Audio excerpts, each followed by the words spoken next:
I walked into the John Deere dealership on a Monday morning in work boots and a mud-stained jacket I'd been wearing since 5 a.m., hadn't showered, hadn't changed. Drove myself in a 1991 Ford F-150 with 240,000 miles and a cracked windshield. Looked like every other struggling farmer in Pratt County, Kansas. The salesman who approached me was 26 years old, new, eager. "Name tag," said Tyler. He looked at me the way young salesmen look at farmers who don't appear wealthy. That calculating assessment. How much commission potential is standing in front of me? That quick math of dirty boots, an old truck and worn jacket. The answer he calculated was not much. He said, "Help you with something today, sir." The "sir" tacked on as afterthought, as formality, not as respect. I said, "I want to buy 12 combines, S780s, fully optioned, precision package, extended warranties. Deliver 2-3 different locations, 8 to my operation in Pratt County, 4 to my partner's operation in Barton County." He actually looked around to see if anyone had heard what I'd said. Wanted to share the joke. The crazy, dirty farmer who walked in off the street claiming he wanted 12 combines. He said, "Sir, 12 S780s would run you close to $12 million. The S780 starts at around $920,000, fully optioned." I said, "I know what they cost. I want to discuss volume pricing and delivery schedules." Tyler stopped laughing. Not because he believed me, because he was suddenly unsure if maybe he was making a mistake. If maybe there was a chance this dirty farmer was serious. If maybe his commission assessment had been wrong. He said, "I'd need to involve our dealership owner, Mr. Patterson." "Are you saying you're ready to purchase today?" Built this dealership from 1 location to 4 over 30 years. Not a small operation. Biggest sale any dealership in the region would see all year. Maybe multiple years. Got to the same conclusion faster because he'd been doing it longer. But he hit it better. Professional smile, firm handshake. Ushered me to his office. Offered coffee. Treated me like a potential customer instead of a distraction. He said, "Tell me about your operation. Help me understand what you're working with." "My name is Arthur Holloway. I'm 61 years old. People who know me call me Art. People who've never met me assume I'm nobody because I dress like nobody and drive like nobody and don't advertise what I've built over 40 years. 42,000 acres. Owned outright. No mortgage. Annual grain production that puts me in the top 100 grain producers in the United States. Worth somewhere between $240 and $280 million. Depending on land valuations and what year you ask. Nobody knows that looking at me.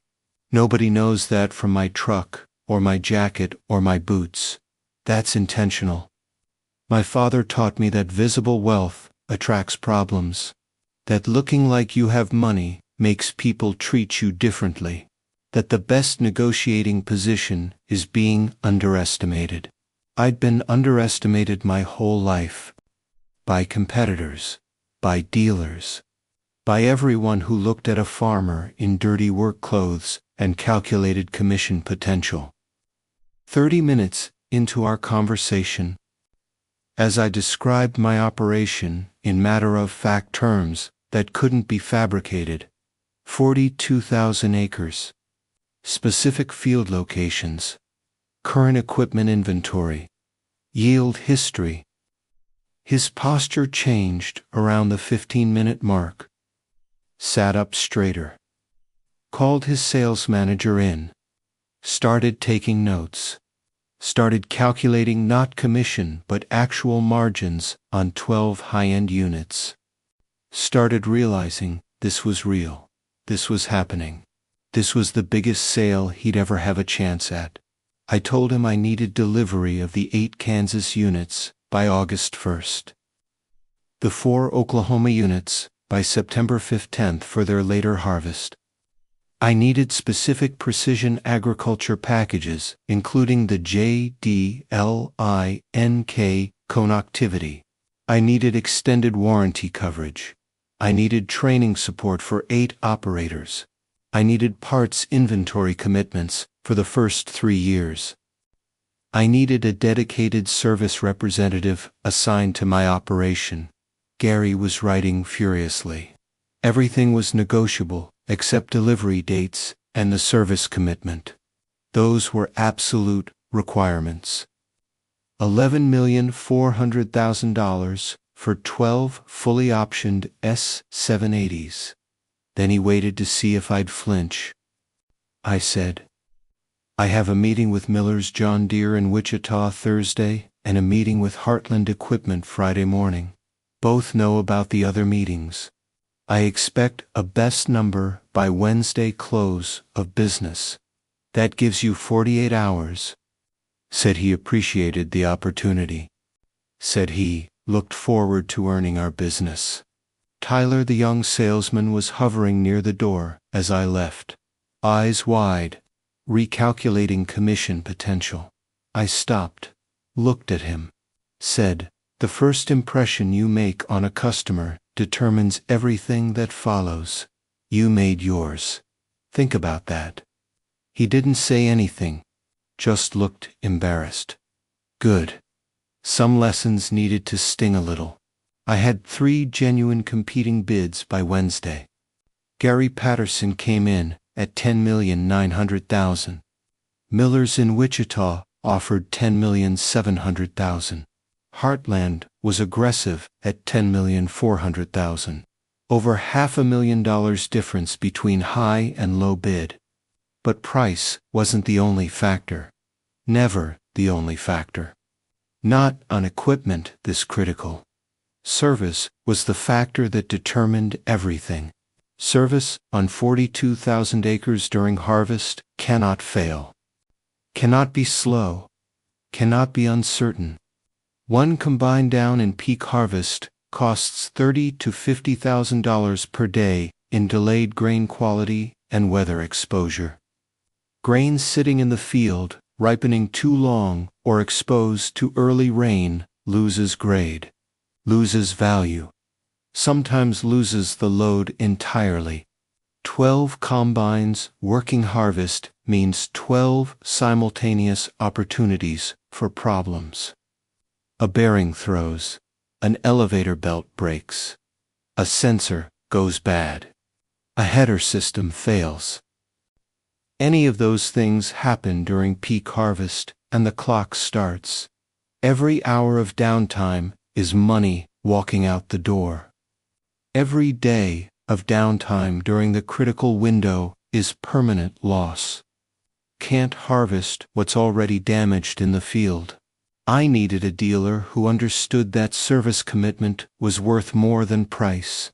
Who had the technicians, the parts, inventory, the response infrastructure, the actual capability to show up at 2 a.m. in August when everything was running and suddenly everything wasn't.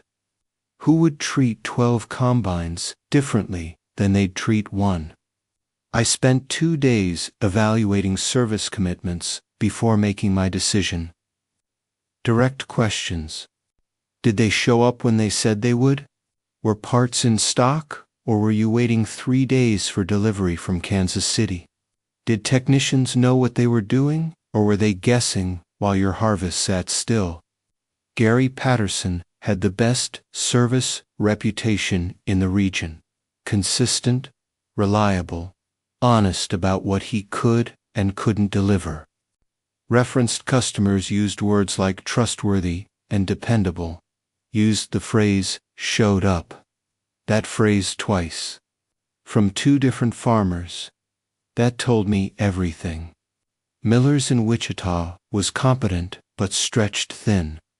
Had grown their customer base faster than their service capacity. Good intentions, but too many customers per technician.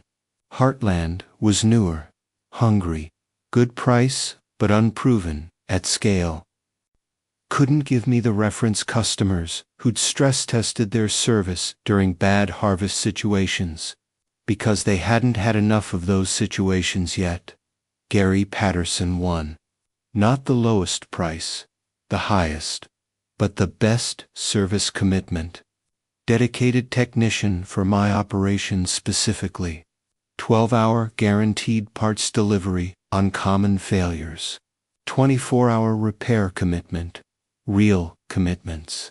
Not aspirational commitments. Verified by reference customers who'd experienced them under pressure. Bought me the confidence to run 12 combines. Across 42,000 acres, knowing that if something went wrong, someone would actually show up. We signed the order Wednesday afternoon. $11 million for 12 John Deere S780 combines. As we signed, I thought about where this all started. My father, Harold Holloway, son of a sharecropper, grew up with nothing. Literally nothing. Worked other people's land through his teens and 20s. Saved every dollar. Bought 80 acres in 1962 for $22,000. Borrowed half. Paid off the mortgage in 4 years. Bought a used 1955 Farmall Super M for $800. Maintained it meticulously. Farmed those 80 acres with that one tractor for 11 years before expanding. He taught me the philosophy through example, not through speeches, through how he lived, through the choices he made, through what he valued and what he refused to value. He never bought new equipment when used would work, never bought a tractor with payments when he could save and pay cash, never expanded until the current land was profitable and debt-free. Never spent money to impress anyone, drove the same truck for 15 years, wore the same jacket until it fell apart, saved what other farmers spent on looking successful. By the time I was old enough to work alongside him, he had 380 acres, all debt-free, for tractors. Free to make decisions based on what was right for the farm instead of what the bank required. He told me once, "Arthur, farmers who dress like money usually owe money. Farmers who look poor and are poor have no future. But farmers who look poor and aren't poor, they own the county. That's what we're building. That's what you're inheriting. Not things." Added to it carefully. Bought during downturns when prices were low and sellers were desperate. Paid cash whenever possible. Kept debt-to-asset ratio below 15% through my entire career. Reinvested almost everything. Lived on very little for 30 years so the land could grow, so the operation could expand without the pressure of debt-determining decisions. Year by year, patient expansion that never outran the ability to service what was already owned. Slow by the standards of people trying to get rich quickly, but I wasn't trying to get rich quickly. I was trying to build something permanent, something that would survive downturns, something that would transfer to my children intact and solvent. I watched neighbors who'd expanded aggressively with debt lose everything. I watched that and doubled down on my father's philosophy. Paid down every loan I had, refinanced nothing, sold equipment rather than take on debt to replace it. Came out of the 80s with less equipment than I'd gone in with, but more land. Bought foreclosed farms at cents on the dollar from banks desperate to clear bad loans. Paid cash, no financing. just patience and preparation and readiness to act when others were desperate. That decade accelerated my growth more than any good year ever could, because I had no debt, because I had cash, because I was prepared when everyone else was desperate. By 2000, I had 12,000 acres. By 2010, I had 28,000. By 2025, I had 42,000. Each decade of growth, funded by the previous decade's discipline. Each expansion made possible by refusing to take on debt that would limit the next opportunity. Each purchase made with cash that others had spent on equipment they didn't need. The 12 combines represented a change. My first major financed purchase in 15 years. But not really financed. Paid in full at signing. Because that's what 40 years of discipline builds. The ability to write an $11 million check and feel nothing but satisfaction at the value received. Gary sat across from me at the signing. That professional smile had been replaced by something more genuine, something like respect, something like curiosity about how this had happened. He said, "I have to ask. Why the truck? Why the jacket? Why not come in looking like what you are? I've been a farmer my whole life. I farmed 42,000 acres the same way I farmed 400 acres when I started. In work boots. In the clothes I was working in. In the truck that gets me where I'm going. The money is in the land and the grain and the balance sheet, not in the appearance. I'm not trying to impress anyone. I'm trying to buy 12 combines at the best price with the best service. That's it." Gary was quiet for a moment, then said something honest. Said, "Tyler laughed when you walked in. I saw it from my office window. He calculated you as low commission potential, and it showed in his body language. Your initial reception would have been better," I said, "and my price would have been worse. I'm willing to pay for value, service, reliability, capability. Those have price. Status doesn't. The appearance of being someone important should never change the quality of service you receive. It should be irrelevant. But it isn't. That's a problem in every industry." Said, "That's the most honest feedback I've gotten in 30 years of selling equipment." The combines arrived on schedule, all 12. Gary's dedicated technician was there for every delivery. Spent 3 full days with my operators on training. Not rushed, not abbreviated. Thorough. Every combine, fully commissioned. Every precision package configured and calibrated to our specific fields and crop conditions. Every operator comfortable and confident before we started a single acre. A dealer who sends a technician for 3 days of delivery training is a dealer who wants a long relationship. Who understands that a 12 combine customer isn't a transaction. It's a decade of parts, service, and future business. That thinking is the difference between dealers who survive and dealers who don't. August harvest was exceptional. 12 combines working across 12 fields simultaneously. What used to require 3 weeks with older equipment now took 8 days. 8 days instead of 21.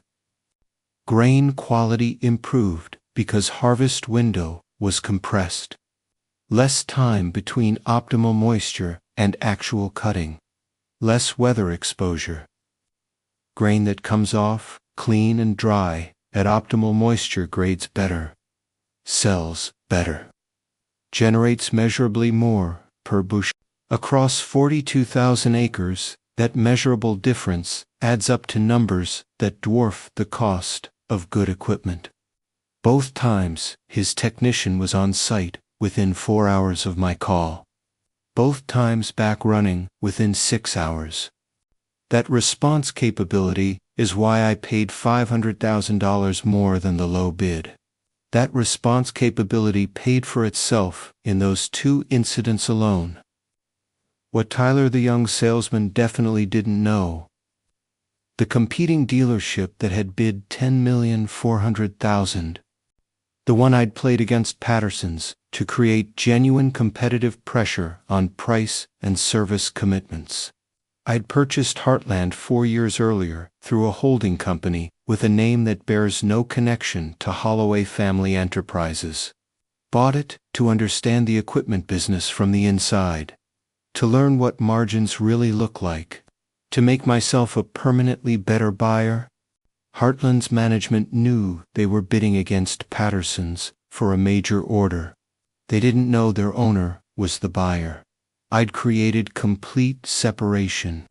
Different contact name for the order. Different representatives handling communication.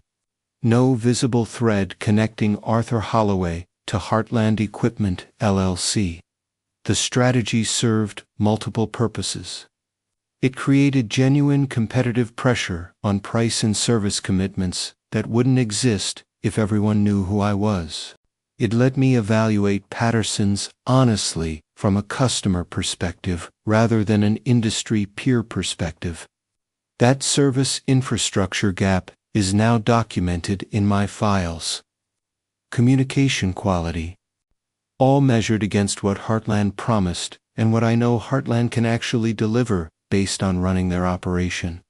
That intelligence helps me understand what Heartland needs to build, what investments they need to make, what they should prioritize to compete for orders like this one in future years.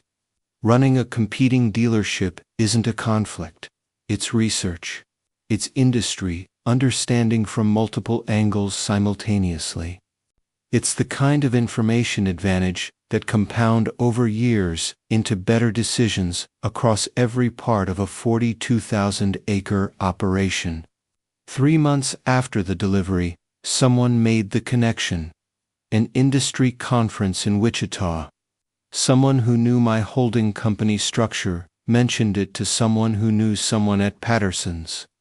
Word found its way back to Gary. He called me the following Monday morning, voice carefully neutral, carefully professional. He said, "I've heard something I want to ask you about directly. I've heard you own Heartland Equipment." I said, "That's correct." Long silence.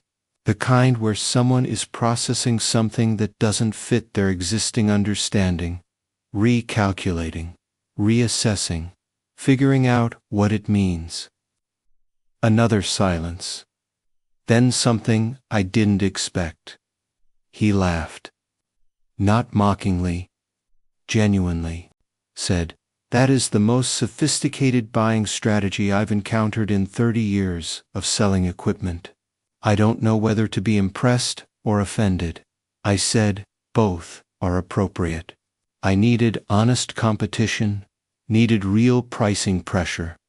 If you'd known who I was, you'd have known Heartland was mine, and the dynamic would have been completely different. I wouldn't have gotten honest numbers from anyone. I would have approached it differently. We all would have.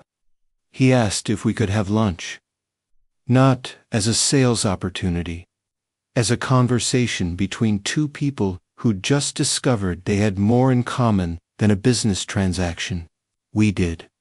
Through discipline and consistency and treating customers like they mattered before he knew how much they were worth, said he wanted to understand why someone with 42,000 acres and 12 combines would keep an old non-running tractor in a shed. I told him what my father told me, that if you build correctly from the beginning, if you stay patient and disciplined and debt-free, if you never confuse your tools with your goals, if you remember where you came from, even when you've gone very far, you can build anything, and it will last, and it will transfer. Gary said, "I have a 1952 Oliver sitting behind my shop. Took it in trade 30 years ago and never sold it. My wife thinks I should scrap it. I think I've been keeping it for a reason I couldn't articulate until just now." I said, "Keep it. He nodded, said he would. Gary had arranged it. The kid was nervous, hands slightly unsteady, serious expression on a face built for easy smiles. He said, "Mr. Holloway, I laughed when you walked in. I want to apologize for that. I judged you by your truck and your jacket, and I was completely wrong. I've been thinking about it since the order came through, about what I missed, about what that laugh cost me and what it could have cost the dealership. I'm sorry." I looked at him. 26 years old, willing to apologize directly. That's rarer than most people think. That matters. I said, "Tyler, the laugh wasn't the problem. The laugh was honest. You made a quick assessment based on visible information, and it was wrong. That's going to happen. Most of your industry is. The fix isn't just personal." He said, "What do I do differently?" "Not because you don't know which one has money. Because you genuinely can't know. Because people deserve respect before they've proven they can generate commission for you." He nodded, said he understood, said he'd remember. I hope he does. Because that lesson, applied consistently, is worth more than any sales training program. Worth more than any product knowledge certification.